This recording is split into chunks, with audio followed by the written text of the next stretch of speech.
Contrary to popular belief, that wasn't a fart. That was supposed to be a raspberry.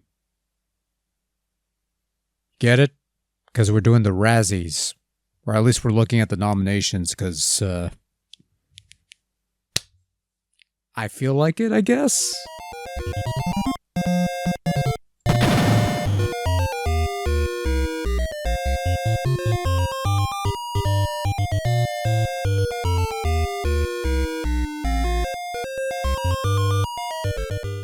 Okay, so we're going to do something a little bit different today.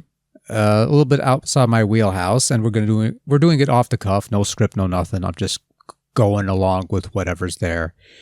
We're going to look at the Razzie nominations for this year. For those who don't know, the Golden Raspberry Awards is something that they do the night before the Academy Awards, which I think is in March. And the Academy Awards is all about spotlighting the best of the cinematic output of the past year. The Razzies are the opposite of that. They spotlight the worst of the cinematic output, and it's usually in good fun. Usually. And, some people who won their awards actually show up to collect their awards and have a fun time with that. But I don't know. I was always been fascinated with the Razzies of what the industry considers to be the worst of what they had to offer this past year.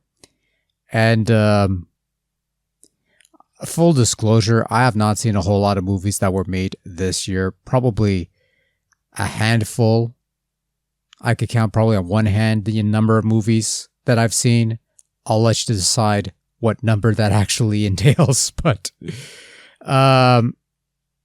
only a couple I can tell from the just looking at the list fast were nominated. But we're going to go through these fast and I don't know.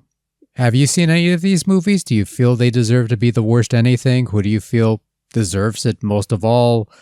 I don't know, but we're going to go through these and we're going to have a fun time, I guess. Or we're just going to go through these and be completely bored. We move on with our lives and whatever. Anyways, that's okay. Right, so what I'm going to do is I'm going to list the nominees on screen for the various categories. I took a screen cap of the nominees off the Wikipedia page that has this information, and we're just going to put that on screen, and then, we'll work from there. So we'll start with the big one, the worst picture of the year. We've got The Electric State.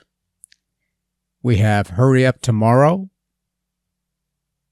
We have the live-action Snow White remake from Disney that I've not seen the movie. And let's be honest, I don't care for any of these live-action Disney remakes of their animated classics.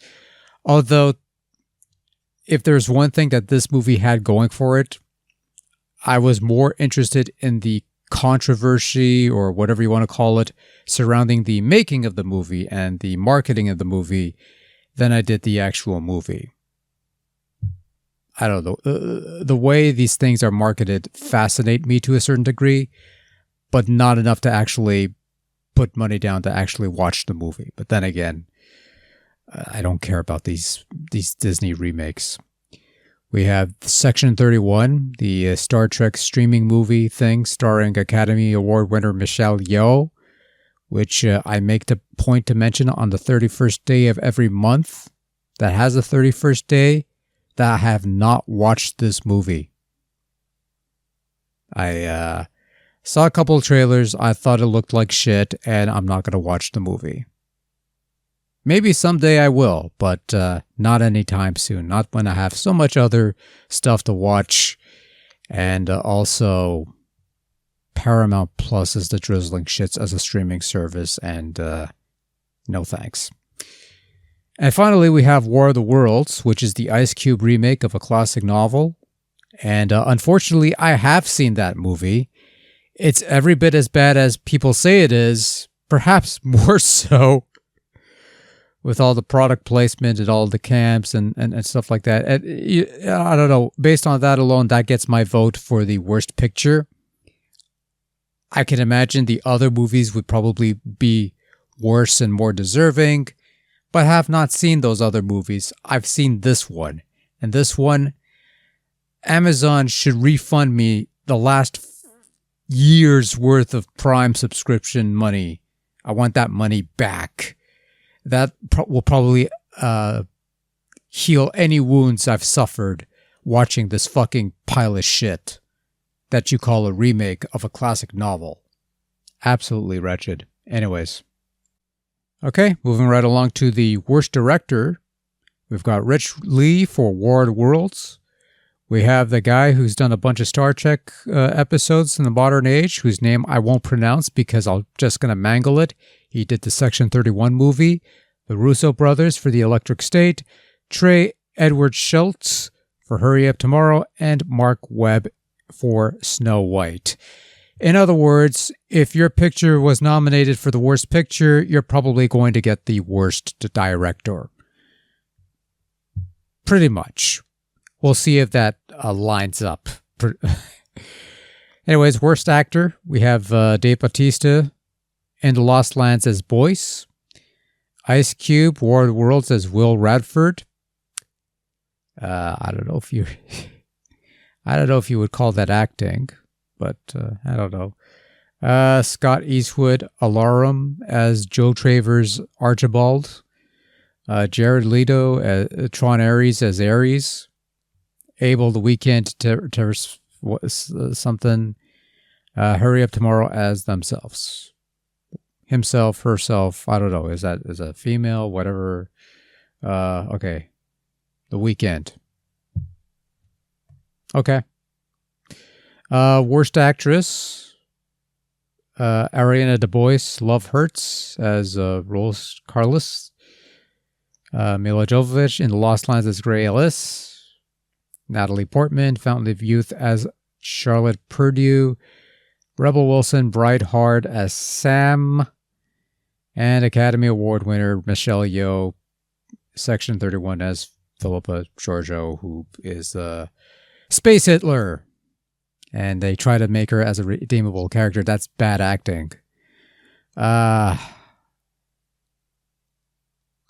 don't know. Like I said, I've not seen the Section 31 movies, but I have seen Discovery, which, Michelle Yeoh played a part in that.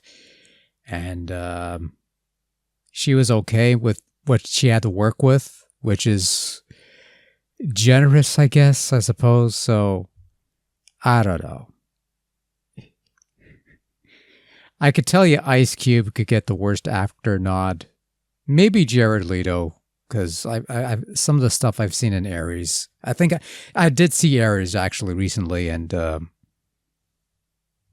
what little I recall of that movie, because it's... Anyways. Moving right along. All right, next up we have the worst supporting actors. I'm sorry. I cracked up when I saw the list. And I'm trying to regain all 7 artificial dwarves in Snow White. oh dear. Yeah, so they made us.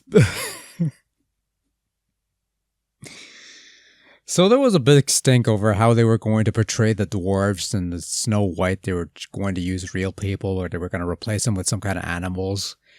Then they decided they were going to make CG dwarves, and I saw the promo pic. They looked like crap. So yeah, all 7 artificial dwarves getting the worst supporting actor. I get...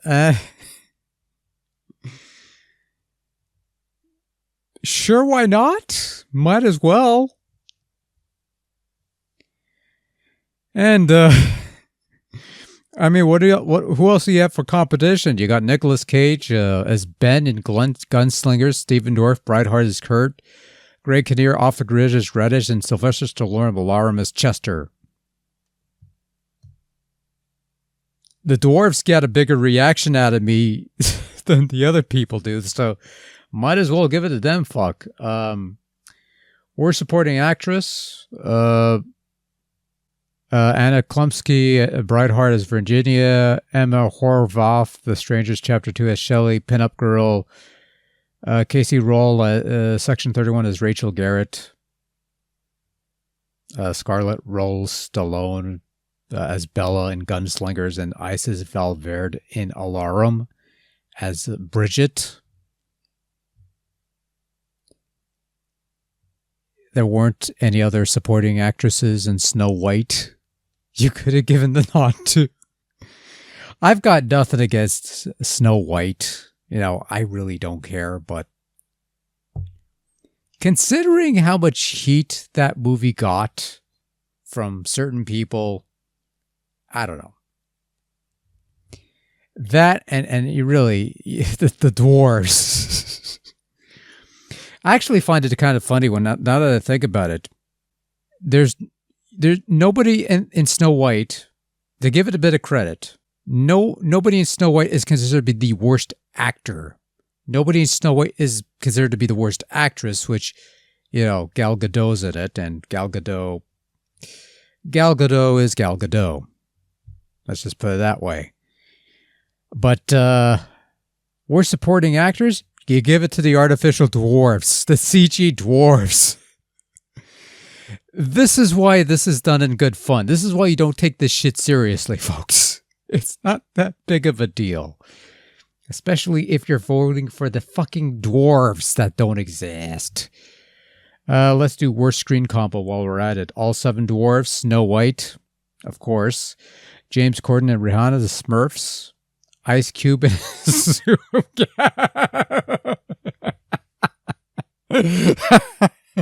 Ice Cube and his Zoom camera World of Worlds. Why isn't that... never mind. That gets my vote. Robert De Niro and Robert De Niro as Frank and Vito. What the fuck? The Alto Knights. Now you have me curious. Is that like a double role that he does? Is that like the Adam Sandler, Jack and Jill sort of thing? I don't know. I've seen that movie. I wish I hadn't. The Weeknd and his Colossal Ego. The Weeknd and his Colossal Ego. Hurry Up Tomorrow. Okay. Worst remake, ripoff, or sequel.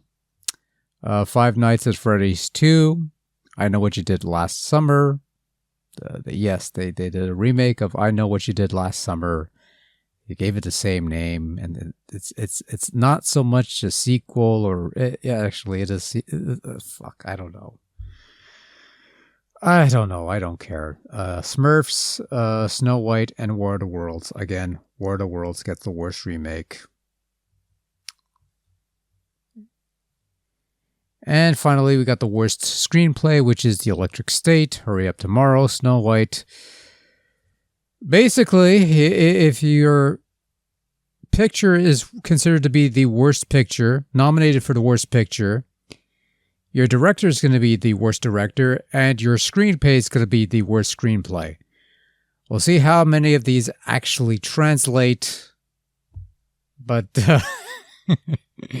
I do like the blurb for War of the Worlds store.